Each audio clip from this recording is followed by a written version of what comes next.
Meet us in the stillness, Lord. Be the air we breathe. Meet us in the stillness, Lord. Free us to receive. Meet us in the stillness, Lord. Be the air we breathe.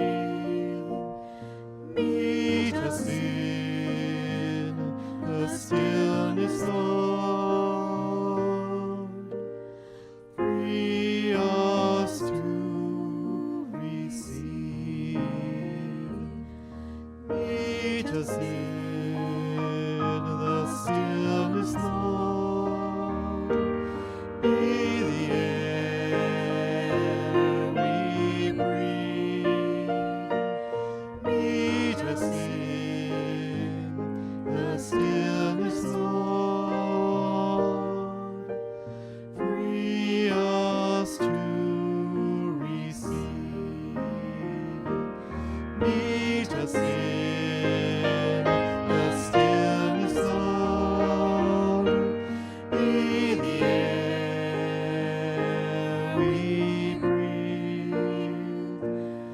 Meet us in the stillness, Lord. Free us to receive.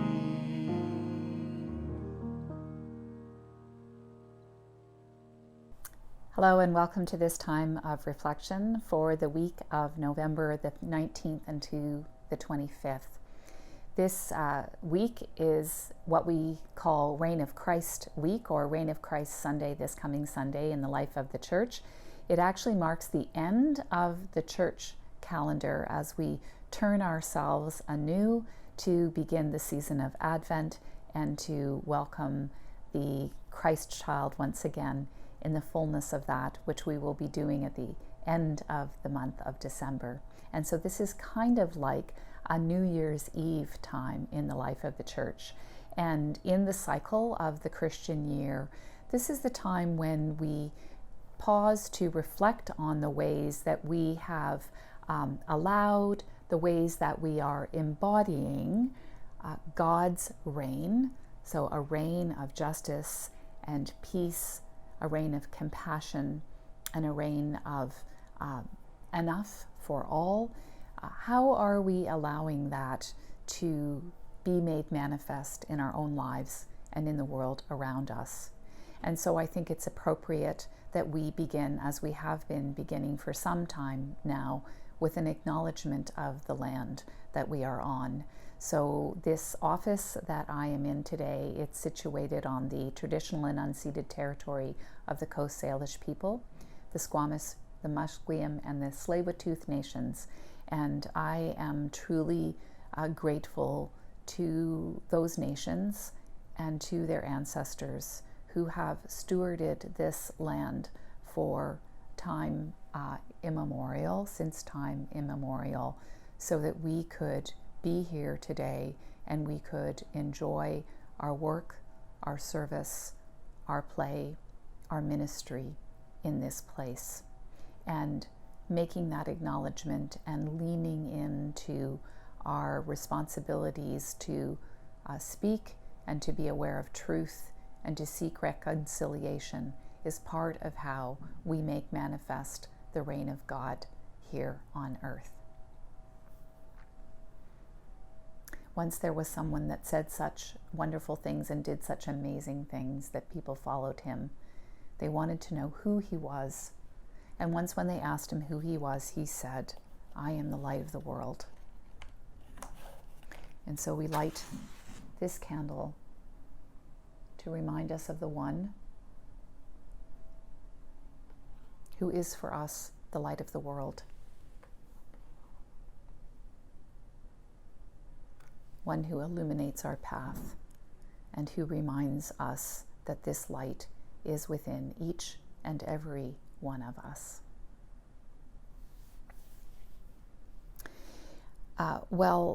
I'm really excited this week because on Sunday we are going to be hosting the Reverend Dr. Carmen Lansdowne here at the church. And if you are geographically close to the church and you are somebody who is feeling comfortable coming into the sanctuary of the church on Sunday mornings with a gathered community, really want to encourage you to do so this week. Carmen will be coming to talk to us about a project called First Forward. It's the redevelopment of First United Church property in the downtown east side. And that redevelopment, the tearing down of the old building and the building up of something new, it's long overdue in the downtown east side. And so Carmen's going to be coming in part to talk to us about that project and how we might be involved in raising funds to make that project happen. As part of what she will be sharing with us Sunday, she has let me know that she wants to use one of the lectionary texts that assigned readings for this week from the book of Daniel.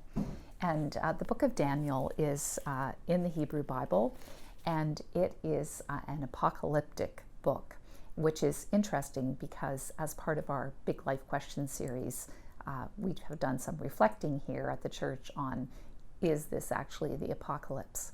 So this style of literature that's found in the book of Daniel is meant to be a style of literature that reveals something to us about ourselves and about our world and about God's presence in it. And so I invite you to listen now very carefully for a word or a phrase perhaps that jumps out off the page and speaks to you in this reading from the book of Daniel. And I am reading from the 7th chapter, verses 9 to 10 and 13 to 14, if you want to look it up later. As I watched, thrones were set in place, and an ancient one took his throne. His clothing was white as snow, and the hair off his head like pure wool. His throne was fiery flames, and its wheels were burning fire. A stream of fire issued and flowed out from his presence, and 1,000,000 served him, and 10,000 times 10,000 stood attending him. The court sat in judgment, and the books were opened. And I saw one like a human being coming with the clouds of heaven. And he came to the Ancient One and was presented before him. And to him was given dominion and glory and kingship, that all peoples, nations, and languages should serve him. His dominion is an everlasting dominion that shall not pass away, and his kingship is one that shall never be destroyed. Well, on this Reign of Christ Sunday, it's hard not to see this vision of this great ruler. For me, I see the Ancient One as that kind of old image of God with the long white beard, and how powerful this image is with all that fire, this fiery throne that God is sitting on. It's a bit intimidating to me.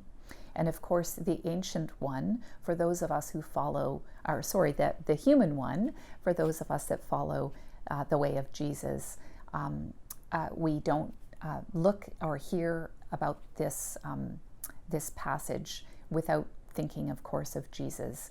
And there's good reason for that, because Jesus is quoted as saying the words of the book of Daniel, and some of these particular words in the various Gospels. So Jesus refers to himself as this one whose dominion is an everlasting dominion that will never pass away. Sometimes those images of judgment can be a real turnoff for us. I often, over the years, have had folks say to me, I really don't like this image of God or Jesus as our judge.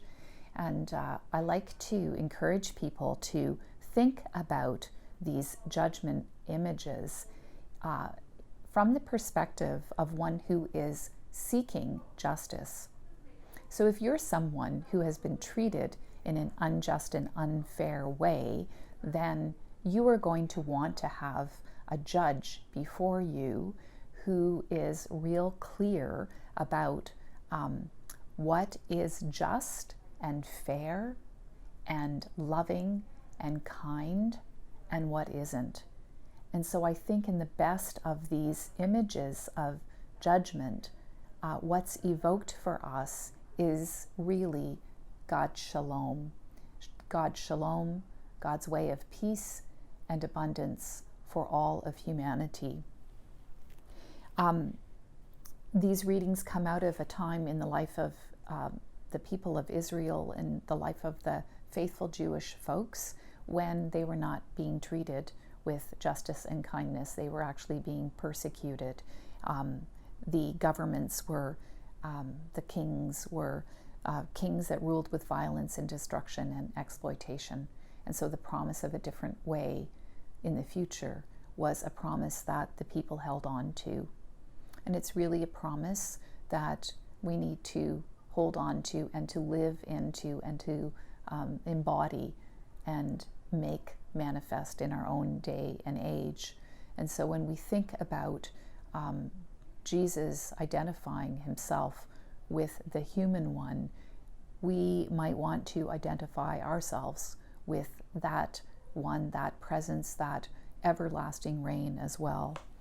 And so on this week, this hinge week in the Christian year between the end of one year and the beginning of a new one, a question that we might ponder for ourselves is, how are we living our lives in such a way that we are responding to that call to justice, that call to the things that are lasting, the things that are true, the things that make for reconciliation and peace in our world? How are we living out of those things in our own lives? One of the invitations that will be extended on Sunday is an invitation for us to participate in the redevelopment project of First United. It's a project that is reconciliation centered, and so the housing that will be developed on top of the church property that we will be raising money for will be, all that housing will be for Indigenous people who are living in the downtown east side. The population of Indigenous peoples in the downtown east side is 40% of that population, as opposed to 4% in Greater Vancouver. And so it's a tangible way that we can live out of this call to be about a reign of peace and justice in our world. And so I hope you will join me in participating in that project. I hope that you will either come and join us on Sunday, or that you will watch the recording for Sunday service and hear what Carmen has to say to us about this important project this week. We'll be raising money for the project throughout the season of Advent. And speaking of Advent, I also want to say that if you are geographically close to us and you would like to join me, I will be leading a half-day retreat on Saturday, November the 27th here at the church.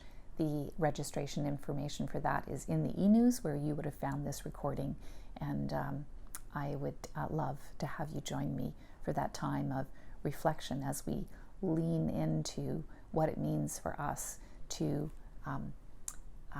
house the holy during the season of Advent. That will be our theme this year. Watch very carefully now, because I'm going to change the light. Now, this light that for this time has been in this one place, this light is now in all places. This light's in you, it's in me, and it calls us to be a people of justice, It calls us to be a people who ask ourselves, what is sovereign in our lives? What are we allowing to reign supreme? May that be a way of peace. May it be a way of compassion. May it be a way of harmony for all people. Amen.